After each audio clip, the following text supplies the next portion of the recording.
Welcome to Beyond Bitewings, the business side of dentistry, brought to you by Edwards and Associates PC. Join us as we discuss how to build your dental practice, optimize your income, and plan for your future. This podcast is distributed with the understanding that Edwards and Associates PC is not rendering legal, accounting, or professional advice. Listeners should consult with their business advisors before acting on any of the information that is shared. At Edwards and Associates PC, our business is the business of dentistry. For help or more information, visit our website at eanassociates.com.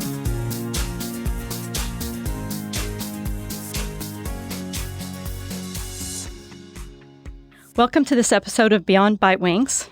And Ash is on a well-deserved vacation, so he's not joining us today. But I have Robert Edwards with us, of course, as usual. Hello.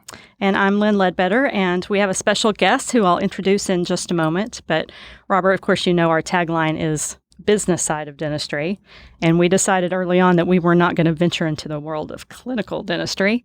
And we've done pretty good at keeping true to that. But today we're going to dance a little bit close to the line. Well, I think it's time. People need to know some of these things. So, well, and we're going to talk about CEREC and CAD/CAM technology, and so that's why it's sort of on the clinical side. But we're going to talk about how it can boost your top line, how it can boost your net income, some of the tax ramifications. And fortunately, our guest is qualified to tackle any of the clinical aspects, unlike the two of us. I was going to say, it's not the accountants talking about it. We actually have a doctor That's here. That's right. So our guest today is Dr. Peter Hazim. He is actually one of my very favorite clients, so I'm very excited to have him here. He has a well-established, respected practice in what was a small community and now a bustling community in North Texas. And not too many years ago, he implemented a CEREC CAD/CAM technology in his office and quickly became pretty passionate about how it has transformed things around his practice. So we're going to talk to him about that today. So it's nice to have you with us. Well, thank you guys for having me. It's nice. So, Robert, take it away. Well, my first question is based on the experience that I've had with clients that have had the CAD/CAM technology. And I guess my question is, what makes you different from a lot of them who never implemented it? They bought the machine, it sat in a corner and gathered dust until they called me and asked me to see if I could sell it for them. So how did you find so much success by buying the machine, implementing it, doing the training? I mean, tell me what happened. What would you do? What made you buy the machine in the first place? Well, I always believe you have always to evolve and implement new technology in your practice. So I had the opportunity to go to Frank Spear and listen to him lecturing over the years. And they have a CEREC. I always, everybody heard about the CEREC and the scanner, the imaging and all these things.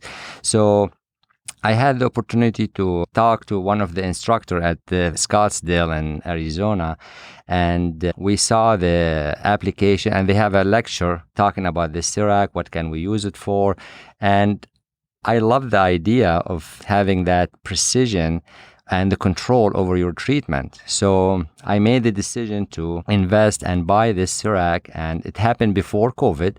Yes, and it did. I know, it's right 3 months before COVID. Yes. I said, oops, maybe that was not great timing. The great timing. But after we shut down for 7 weeks, but once we came back, it was there is always learning curve to this technology, and it makes your preparation even. You have to pay more attention to your preparation, because if the machine doesn't see it, you're not going to have a good crown. Okay. So I love the control over my cases. I know it fits. It's it's very how do I say it? At ease doing the restoration, because I know I have no problem with the fitting of it. Right. So you're comfortable with it? Very comfortable. Okay. So had you pretty much mastered it by the time the practice shut down for COVID, or did you use that time to sort of learn the machine and its workings? Well, we took a lot of webinar and during COVID, okay. And we were listening to a good lot use of your time. Yeah, I still remember those days. So yes, but it's you have to it's a hands-on things. You have to learn from your mistake. You have to remake few restoration at the beginning. Okay. But it is amazing, the precision, and especially the new generation Prime Scan with the CEREC. It is amazing, the precision of this. Again, you have to have good prep. Okay. And you have to see these preps, and in order for the machine to produce that kind of restoration. Well, and you keep using the word precision. And one of the complaints I had from a lot of clients back when was that they couldn't match the margins that they were getting from their labs. So you're talking like the margin from the lab more accurate? Yes. Well, I see the opposite. And like, again, if I don't know the older generation CEREC, I cannot speak on their behalf. But if, let's put it this way, if the camera or the scanner sees your margin, again, it has to be clean, pristine. The camera has to see it, and you're going to be drawing your margin. So after you prep the restoration, you know where you put your margin, you know? So now you have, this is the control that I love having over sending it to the lab, and sometimes they guesstimate where your and margin. Sometimes you have to redo them, right? At the lab. Oh yeah. Okay. So now it's like, it changed my practice, the way how I do dentistry. So not fundamentally, but like the way of the flow. And if you're doing a bit large filling, sometimes you said, well, it's too large. Let's convert that to an onlay or inlay. So, and the patient doesn't have to come back. Right. I love this. So one visit. One visit. Great. You can do it in one visit, and that's it. And especially too for temporary restoration. So you can do the wax up, scan it, do it off that way. It's like there's a lot of application that you can use that machine to help your practice. Okay. And do you use it for just certain teeth, or do you do any tooth with it?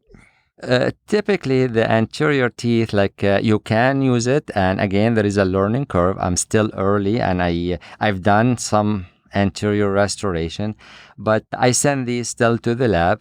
You can do them, obviously. And now they have different blocks that they have, like the shade is not monochromatic. There is multiple shades inside the block.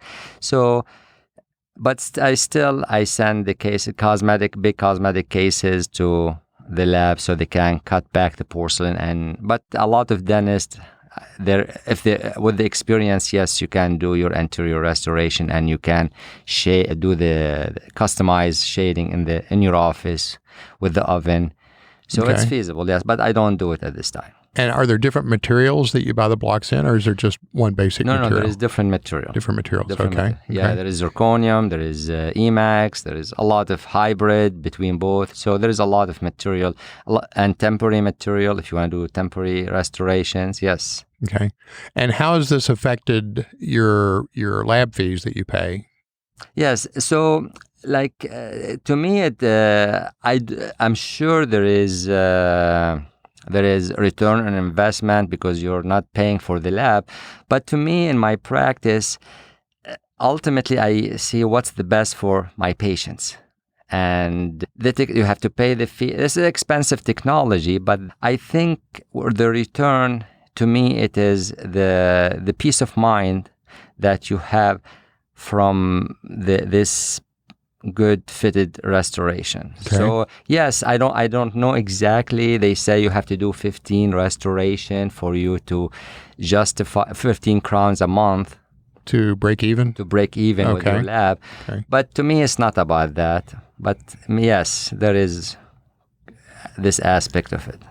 Well, I can speak to that for a moment, actually. Okay. Because I've looked at some of the numbers in his practice, and of course there is an increased dental supply costs because of the blocks, and we don't have that factored into these numbers. But just the lab costs dropped about 65% Wow. from year 1 to year 2. So that in and of itself, now again, this is a very raw number and not complete reality, but that piece alone paid for a third of the machine. Okay. So you're talking about once you factor, increased patient flow because there's not 2 visits and things like that, and when you factor in depreciation and savings on the interest rate, on the interest you're paying. And the tax savings. Yeah, and that's what I meant to say. I don't know what I said. Then you're talking just over a couple years to basically recoup the cost of the machine. Speaking of the cost of the machine, how much are they now these days? I think I spent around $150,000. He thinks correctly. Okay. I should have asked your accountant. So it was a brand new machine too. So yeah, they have this. You should have called us. We might have had it used now. But yeah, it's worth every penny. And it's like every technology, once you have it, you cannot go back no matter how much you have to pay for the support, the blogs. Right. And so you get dependent, on this technology. Yeah. So I realize you bought it just before the pandemic or a few months before the pandemic, but how long from the time you purchased it to the time you really felt like you were trained on it and started using it comfortably? Well, I would say it took me maybe a month. Oh. That is not bad. No, not at all. I expected Yes. you to say, I don't know, 3 or 6 months. I No. wish I could say that about my software. Well, the reason why, before I invested into the CEREC, and you know, Lynn and Robert, I bought another, before that, just a scanner. So I was like scanning all my prep with that scanner. So I was comfortable with the with the camera and taking scan instead of impression. So you had already mastered a piece of it, basically. Yes, I knew that I want to go that direction. So before I invest in the CEREC, so I invested in a scanner, and then I transitioned to the CEREC. Right. Okay, that's great. Outstanding. Anything else that we can tell listeners cost-wise that they should take into account with the machine or how it's going to affect their practice? Well, I know the biggest question we get is how can I write this off? And what are the tax implications? And that is a good question, but the first question is really how do you finance it? Because if you don't title it right when you finance it, it has the potential to limit that tax deductibility. So, Okay. yeah. And not in all practices, not in all entities. It depends on your entity type and your, tax basis, which people love me to bring up the words tax basis. But if you're not careful, if you don't do it properly, you could limit the deduction in the first year. So right now, under the current tax laws, who knows what may change in the coming administration, but in the current tax laws, if you structure it properly, you can write off 100% of the cost of the equipment in the first year. In certain situations, there are limitations, but for the majority of situations, you would be able to write it off either in the first year or a portion in the first year, or your last option is over 5 years. That's the standard route, which nobody really wants. People want the big $150,000. Sure. That was the only year Dr. Hazim liked me, right? I told him he was getting a giant refund. Of course. So that's what everyone wants. Of course, you're still paying generally for that piece of equipment for the next 5 years. I've never seen anyone pay cash for it. They're always financed. But of course, you can't beat the interest rates right now, so that's not a problem. That's true. I always liked you, Lynn and Robert. This is why. That was, like I have to say, it's a pleasure working with you guys. Oh, thank you. Well, thank you. I know you can, I've told people in the past, and it's maybe a little misleading, but I've said, you can actually write off more than 100% of the cost of the machine, because you can write off the machine and you also write off the interest on the loan to buy the machine. That's true. So you're actually deducting more than 100% of the cost. And the tax savings are probably, for most people, about a third of the cost. Yeah, I would say generally speaking, if you're an established practice that is in a financial position to be looking at a CEREC, you are most likely going to be saving about a third of the cost in tax. Yeah, super. What else can you tell us about the CEREC and how it's affected your practice? Is there anything we've missed? Well, the patient love this, the fact that they don't have to come back. Yeah. Everybody's so busy. It's all about convenience. Has time, right? Yeah. Yes, and at the beginning you think, you have to wait a lot, but it is so fast that by the time you do a couple hygiene checks, the front office asks you a couple questions, they tell you the crown is ready. Wow. Yes. So it is amazing how. And the patient love the idea that there is no impression in their mouth. Yes. I would love that. Yeah. Yeah. So I remember that feeling. So now I don't even take alternate impression, even for my night guards. just scan the people, send it to the lab, Wow.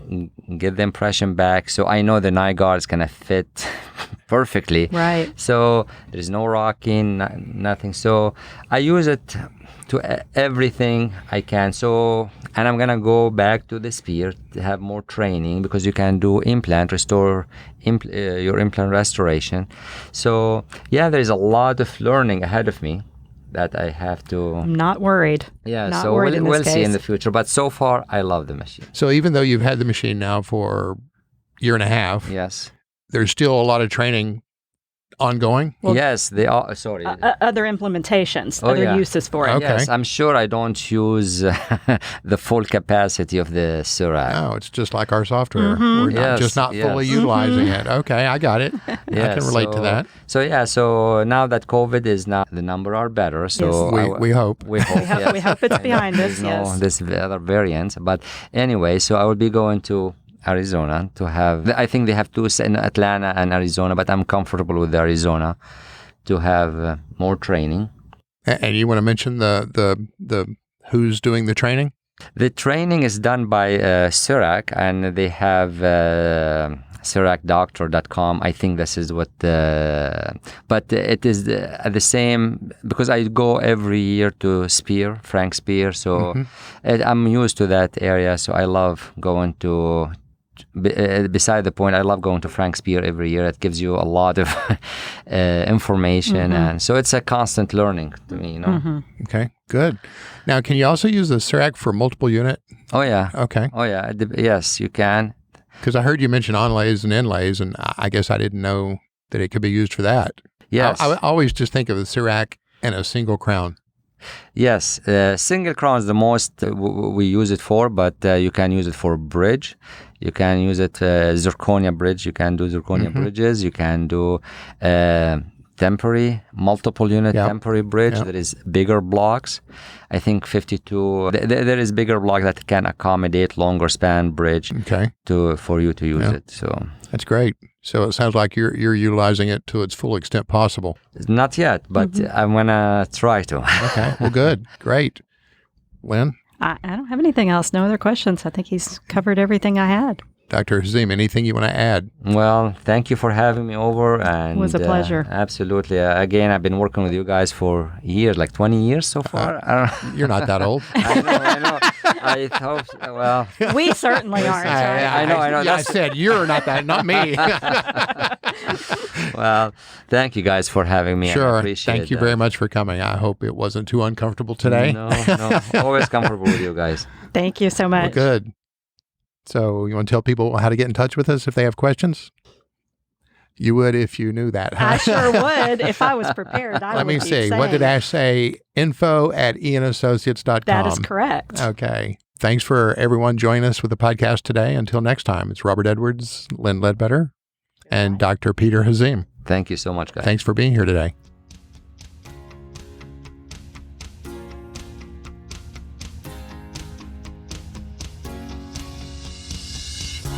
Thanks for listening today. Be sure to subscribe to Beyond Bitewings on your favorite podcast platform. For more info, you can follow us on Facebook, Twitter, and LinkedIn, or reach out to us on our website. You can also shoot us an email at info@eandassociates.com.